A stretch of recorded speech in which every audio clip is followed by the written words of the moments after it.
Welcome to the Total Boss Podcast, and I'm your host, Christiano Green, a podcast where we talk about finding fulfillment through self-development, being a leader of your own life, and getting the most out of it as well. Tenacity, originality, talent, authenticity, and being legendary. It's all about living your best life.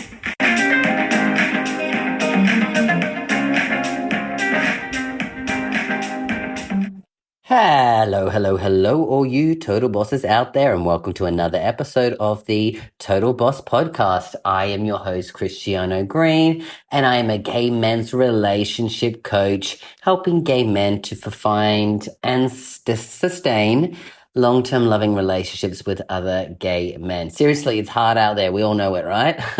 So this week, what I wanted to jump in and talk about is flirting.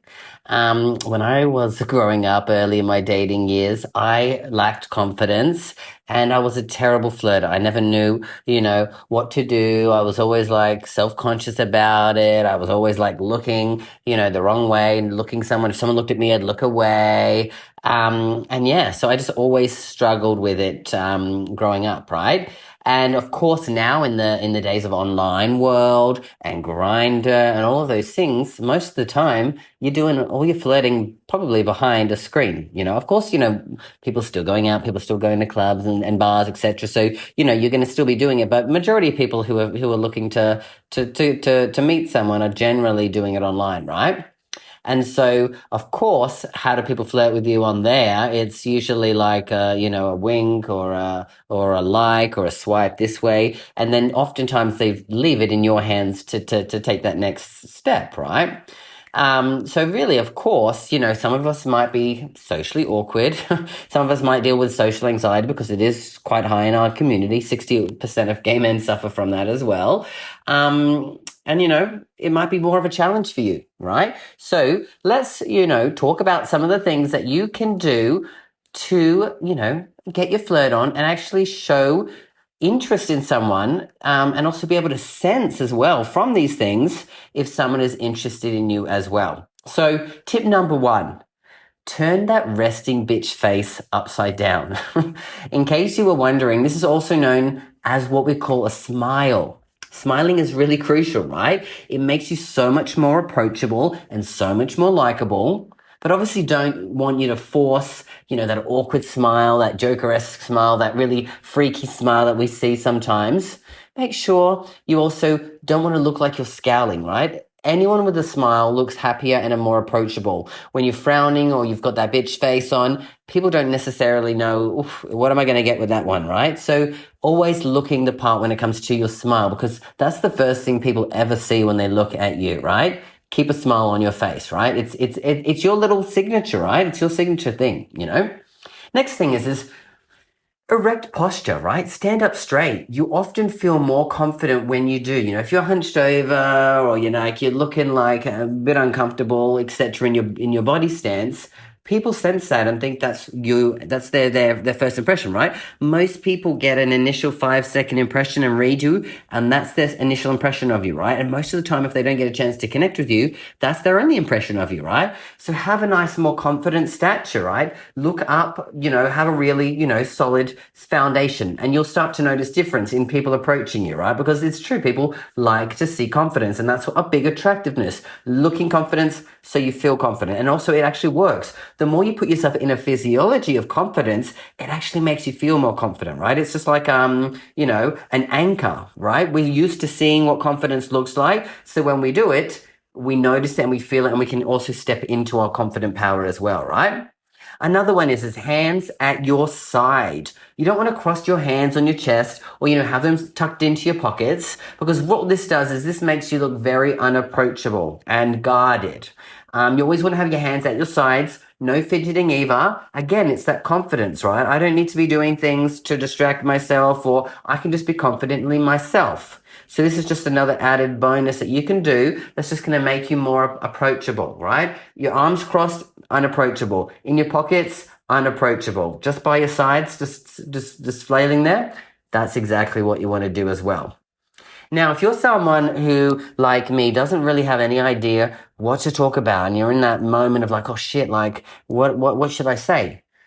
Think about things that are in gay pop culture that are easy for you to talk about, right? Now, take example, talking about Drag Race if you're not sure what to talk about, right? RuPaul's Drag Race is a gift to every single socially awkward gay man out there, right? It is such an easy conversation starter. Almost every single person watches it. Everyone has their opinions on who their favorites are and their least favorite queens, who should have won, who shouldn't. And of course, if they don't watch it, it's like, do you even want to be talking to them, right? Jokes aside, but picking things that are so common within our community to have a conversation about is easy for you to start off a good conversation, right? And don't worry about sounding generic. If you like something, it also shows that you have interest in things as well. And, you get a chance to have a little bit of a discussion, which is also cute at the very beginning. That's a flirty thing to do, right? Now, this is key, and this is something that we also forget to do because sometimes we're so nervous that we ramble on and on and on. Now, when someone asks you a question, you want to talk about it, you want to answer it. You don't want to go on for 20 minutes and not letting the other person speak. So you want to be short, succinct, adding some details to make the person, interested or to add add a great story. But you want to also make sure you follow up by asking something about him as well.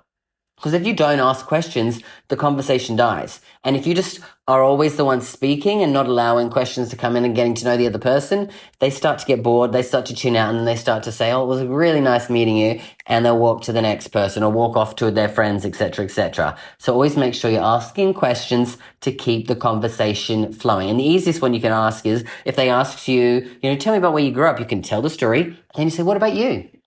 What about you is an easy question that you can just add on to anything, especially if you're just, a little nervous. What about you? Easy peasy peasy. Okay, let's go with that one. Next one is you want to get comfortable standing alone. Now, this is super easier said than done, right? But this is crucial.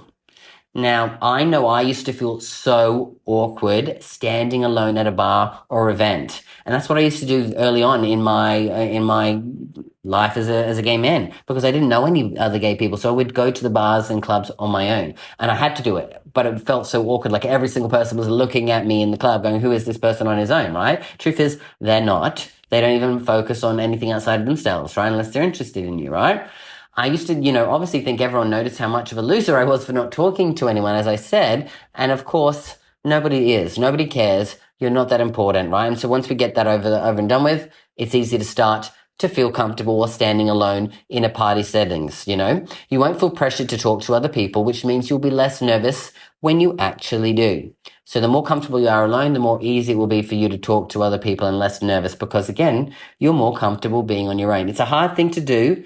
But again, if you're trying to meet people out and about and start to be flirting and start conversations and you're trying to get away from the old online stuff and really do it, we have to push ourselves past some of our limits. And that's one of the key things to do, right? One of the key things to do. Another idea is, of course, we've all got friends that we go out with, right? So maybe get one of your friends who's really great at socializing to be your wingman. Remember that friend, that is always a chatty Cathy, can talk about anything, blah, blah, blah, blah, blah, right? You want to make sure that you utilize him and ask for some assistance, right? If he's a great socializer, have him be your wingman. He'll help you play to your strengths. He's going to break the ice, and he's literally the best person to have on your side, right? Get a good wingman. It's key as well. It's helpful, and it makes you feel like, okay, all eyes aren't on me, even though, he's going to be good at giving great things for you and leading you in the right direction and whatnot in the conversation, right? And I know when we're first initially awkward and anxious, it's really key it's good to have someone on our sides as well, right? Another key thing is wear what you're most comfortable in. You want to be comfortable. You want to be you. I know it's corny, but don't really wear something trying to fit in. You feel less authentic, and there's an energy you put off when you're trying to be someone else, right? Yeah, I know I used to do that, of course, right? Who hasn't tried that in the past? But now I just dress how I like, and I feel a lot more comfortable. Also, though, when you are dressing, right, depending on your comfortability, you want to still have your own style, but also maybe do something what we call peacock with one item. So you want to dress comfortably, but at the same time, you might want to wear at least one item that's a conversation starter, a certain type of earring, a certain type of jewelry, right? A shirt with, whatever is written on it. So someone can ask you about it, right? Peacocking is what we call it. It makes it easy for other guys to start a conversation with you. You know, it's like, oh my God, I love your top. I love your earrings, right? We've all joked around that conversation, right? So think about it. If you're wearing something unique and different, it's a way for people to ask you questions, which is a great way for people to go, okay, this is something I can ask him, which starts a conversation, right? Now, we talked about this at the beginning, but I want to keep going on and on and on about this. Seriously, smile. You know I said it at the beginning, but I don't think I emphasized this enough. Those pearly whites of yours, that is your signature on your face, right? That's your best weapon. It makes you feel confident. It makes you feel approachable. It makes you feel easily to connect to people. Use your smile. It's definitely one of your biggest strengths that you could ever have as well. Another key thing to focus on is eye contact is going to be your friend. You know, I said this earlier at the beginning. When people would look at me, I would look away, right? You've probably done this before. It showed a lack of confidence, right? But in reality, eye contact is your friend. Look the person in the eye. Look them in the eye, right? Let them know that you're serious and don't be afraid to go for what you want. Again, the eye contact is more confidence. And before, like I said, I lacked it and I would always look away, which blocked me so many times from getting to know guys because of my lack of confidence and my lack of self-worth, right? I would look away going, oh, this person probably thinks I'm staring at him, or this person thinks I'm ugly, or, you know, or whatever came through my head, right? And, you know, lo and behold, if you don't catch the gaze, they're going to gaze into someone else's eyes until someone does, right? So think about that as well. And also, when you're looking away, maybe it looks like you're not interested as well. So you want to try to put your best foot forward, especially if you are interested as well, right? Another one is do not try too hard. But of course, you know, when you want to be cool about it, right? Yes, you've dressed to impress, but, you know, try, say, and do things that feel natural to you, right? Not something that you think is going to get you more attention, right? Don't like go on about something that you have no idea about because you think someone's going to, be entertained by it, right? No, be you, be authentic, because that's what people like. And that's where you can really know your stuff. If people ask you stuff about your authenticity, about the things you like, the ones you're talking about, you can be truthful in it. You don't have to pretend, right? And I know I've mentioned this a number of times. Confidence is key, right? Really, like this is the things that I need for everyone to realize is be who you are and walk into the room like you own it, right?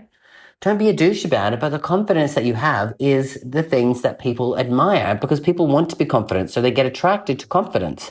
So you showing up as who you are and being confident in yourself when you walk into a room that you own it, baby, you'll be on the right track. So I trust these have been valuable. If you're someone like me in the past who completely used to be the worst flirt, used to completely have the worst way of trying to, you know, figure out how to connect with guys, you know, here's some great tips. I hope there's some great things in here. And this is a great way for you to also realize that if you're seeing these from other people, these are signs that they are trying to flirt with you as well. So make sure that you implement them in your life, but you're also taking note of them so that if you see them, they're sure as hell signs to say, hey, maybe this is going in the right direction, right? So utilize it in both ways. I'd love to hear your stories about this. I'd love to hear your questions about this. You know how to reach me on social media. So, you know, Facebook, Instagram, wherever you know me from, it's all cool. And of course, you're going to see me and hear me in a brand new episode next week of the Total Boss Podcast. But until then, always remember you've got this and I've got you. Bye for now.